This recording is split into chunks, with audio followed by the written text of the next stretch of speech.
എടാ reel scroll ചെയ്ത് പോകരുത്. നിങ്ങൾ എല്ലാ കാര്യങ്ങൾക്കും സമയം കണ്ടെത്താറല്ലേ? ഈ ഒരു ചെറിയ കാര്യത്തിന് വേണ്ടി നിങ്ങൾ സമയം മാറ്റി വയ്ക്കുക ഇൻഷാ അല്ലാഹ്. അതായത് ഞാൻ ഒരു ദിക്ർ പറഞ്ഞുതരാം.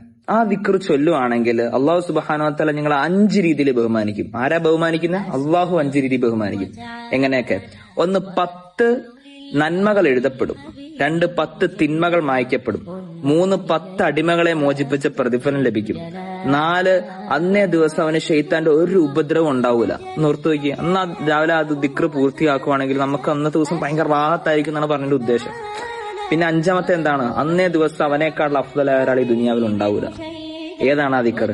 ലാ ഇലാഹ ഇല്ലല്ലാഹു വഹ്ദഹു ലാ ശരീക ലഹു ലഹുൽ മുൽക്കു വലഹുൽ ഹംദു വഹുവ അലാ കുല്ലി ഷൈഇൻ ഖദീർ എന്ന ഈ ദിക്ർ 100 പ്രാവശ്യം നിങ്ങൾ ഒരു ദിവസം പറയുക.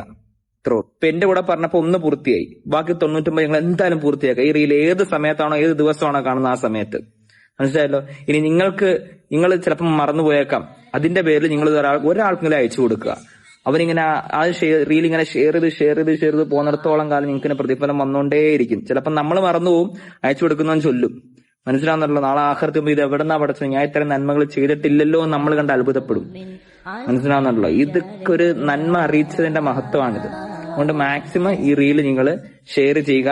ഈ പറഞ്ഞ സമയത്ത് തന്നെ നിങ്ങൾ പറഞ്ഞ് ബാക്കി 99 ഇത് ഏത് ദിവസമാണ് ഈ റീല് കാണുന്നത് ആ ദിവസം പൂർത്തിയാക്കിയിരിക്കണം ഇൻഷാ അല്ലാഹ്.